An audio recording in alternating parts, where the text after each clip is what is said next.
Quer duplicar o valor da sua assinatura? Agora assinar o Observador dá acesso a todos os conteúdos e benefícios e ainda há uma anuidade ACP Bronze grátis.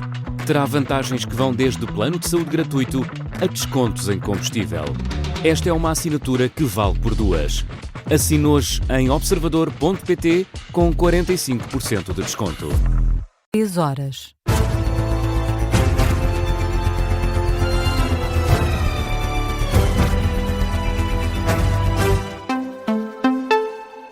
As notícias com Beatriz Félix.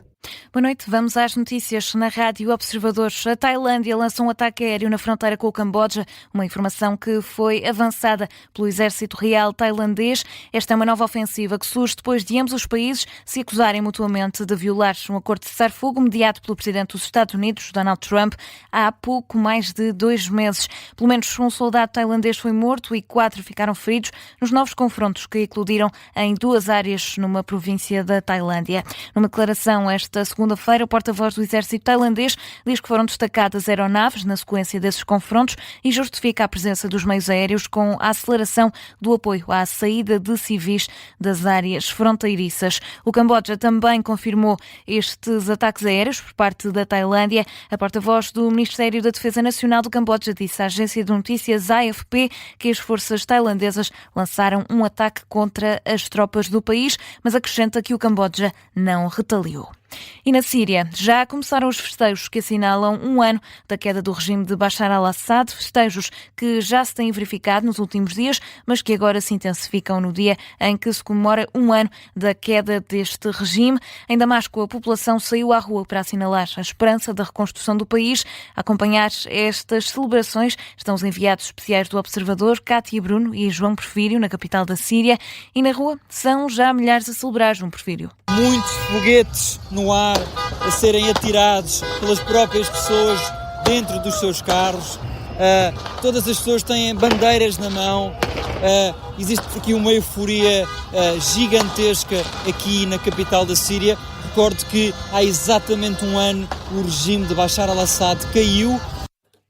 E foram mais de 15 anos de ditadura. As cidades estão destruídas, mas são tempos que chegam agora ao fim com uma nova esperança. Faz hoje exatamente um ano que Bashar al-Assad abandonou o país depois de os rebeldes terem conseguido conquistar todas as principais cidades do país, começando pelo norte, por Alepo, descendo por Homs e terminando em Damasco, a capital da Síria. Esta festa já dura há 3 dias, mas hoje de uma forma bastante mais intensa do que nos dias anteriores, naturalmente, e prevê-se que estas celebrações durem toda a madrugada e toda a manhã, aliás, todo o dia de amanhã, que é dia 8 de dezembro. Então o relato que fica de João Porfírio, que juntamente com a Cátia Bruno está em Damasco a acompanhar as celebrações do primeiro ano da queda do regime de Bashar al-Assad, que foi deposto depois de uma iniciativa relâmpago dos rebeldes e ainda com um país em reconstrução. Mudamos de tema e falamos agora de presidenciais e do debate desta noite. Luís Marcos Mendes critica João Coutinho Figueiredo por ter feito acusações sem concretizar sobre pressões para o candidato liberal desistir da corrida a Belém. O candidato apoiado pelo PSD e CDS entrou ao ataque e pediu a João Coutinho Figueiredo para concretizar essas acusações que fez de que teriam existido pressões para forçar o candidato apoiado pela Iniciativa Liberal a desistir e apelidou Coutinho Figueiredo de André Ventura envergonhado. Há 2 semanas eu fui vítima de um ataque pessoal muito feio e muito lamentável da parte de quem eu não imaginava, da parte de João Coutinho Figueiredo. Em concreto, João Coutinho Figueiredo, numa entrevista ao Expresso há cerca de 2 semanas, disse que eu, ou pessoas por mim, o pressionaram para desistir da sua candidatura. Eu considero uma acusação muito séria e muito grave. E nunca foi concretizada. João Coutinho Figueiredo continuou sem concretizar e, em resposta, sugeriu que Luís Marcos Mendes tem algo a esconder sobre o passado profissional. Publiquei um livro há poucas semanas, onde explico toda a minha vida profissional. Sei que vai ser um livro seu, na quarta-feira, em que resumo os 18 anos desde que saiu do governo, até hoje, em 5 páginas. E, portanto, ficamos sem saber exatamente. Estamos ou não estamos de acordo que a transparência e a vida profissional das pessoas, e os contactos e as relações que tiveram são importantes para um Presidente da República? Não, são ou não são? Desculpa. Deixa-me introduzir... Só uma questão muito simples. Eu tenho estado arredado deste debate que tem sido... Não, é na ignorância, Luís Marcos Mendes. Não, tem alguma coisa a concretizar? Tem alguma coisa a acusar? Diga, que eu respondo. Eu vou responder com uma pergunta retórica. Tem alguma coisa a esconder? Porque é que aqueles 18 anos... Não, nada. Então... Já sobre o pacote laboral, Coutinho Figueiredo acusa Luís Marcos Mendes de não se comprometer e assume que promulgaria a reforma proposta pelo Governo se fosse Presidente da República. Uma vez Presidente, o recato e a moderação e a descrição relativamente à influência que tem nestas matérias será a regra, mas não enquanto candidato. Isto parece que é evidente, temos a obrigação de nos dar a conhecer. E eu digo, promulgaria esta legislação laboral na versão mais recente que tenho conhecimento, que já não é exatamente a mesma que foi proposta a 24 de julho ao Conselho Permanente de Concertação Social. Já Luís Marcos Mendes diz que não compete a um Presidente pronunciar-se nesta fase do debate. Este é um processo longo. Insisto, vou-me repetir porque acho que é necessário. Estamos num anteprojeto, depois haveremos de ter um projeto, uma proposta de lei e uma lei, serão meses. O papel de um Presidente da República que se preze, que verdadeiramente acredita que vai ser eleito, só se pronuncia sobre, nesta matéria como em qualquer outra. Eu disse o mesmo quanto à lei da nacionalidade. Só me pronuncio com o texto final. E neste momento isto está longe de ter um texto final. Luís Marcos Mendes e João Coutinho Figueiredo foram os protagonistas do debate esta noite, transmitido pela TVI. Esta segunda-feira há novo duelo no frente a frente. António Filipe, candidato apoiado pelo PCP, e Jorge Pinto, o candidato escolhido para ser apoiado pelo Partido Livre. É transmitido às 9h através da RTP.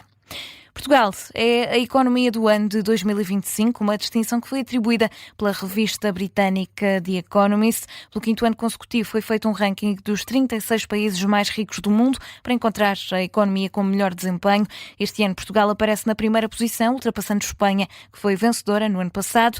Deixa para trás, em segundo lugar, a Irlanda e em terceiro Israel, para completar o pódio.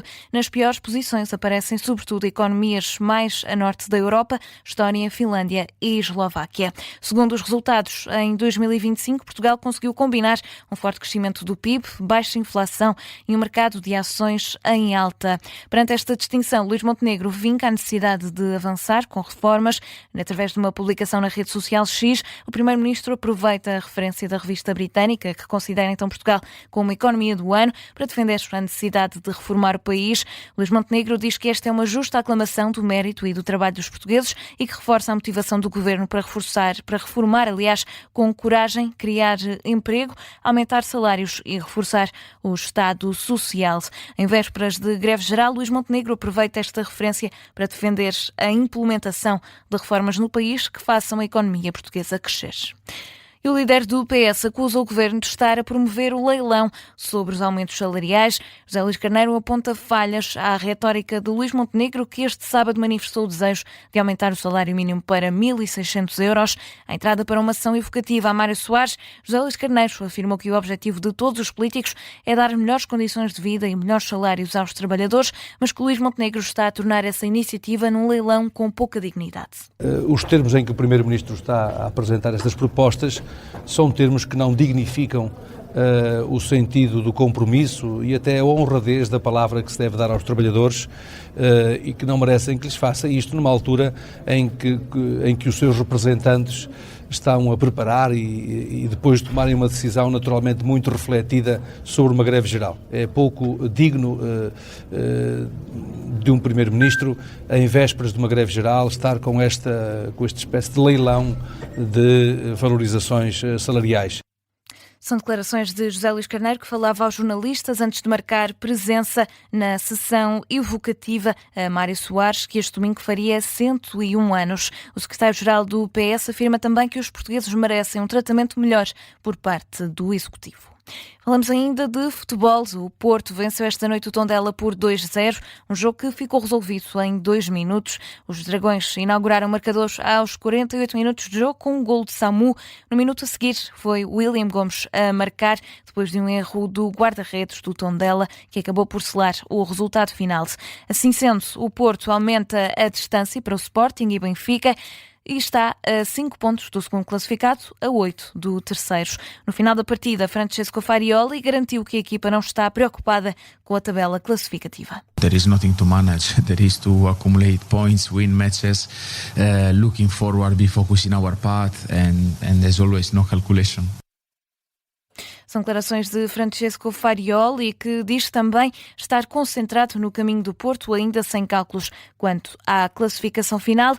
Já o técnico do Tondela, Cristiano Bacci, disse estar orgulhoso da atitude da equipa de Viseu. Nos pormenores nós temos que melhorar, eu estou consciente disto. A Malta, em final, foram 2 gols, na minha opinião, de borla. Ok?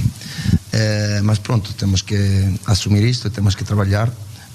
Mas também não posso ser não contente do que eu vi, porque a Malta mostrou entrega, mostrou crença, não mostrou medo frente a uma equipa fortíssima como é o Porto.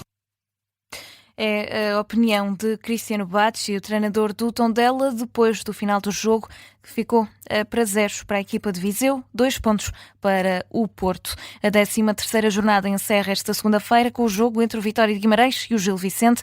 Está marcado para as 8h30 da noite. E fica por aqui o Jornal das 3 da manhã. A informação também está de regresso daqui a pouco às 3h30 com a síntese de notícias.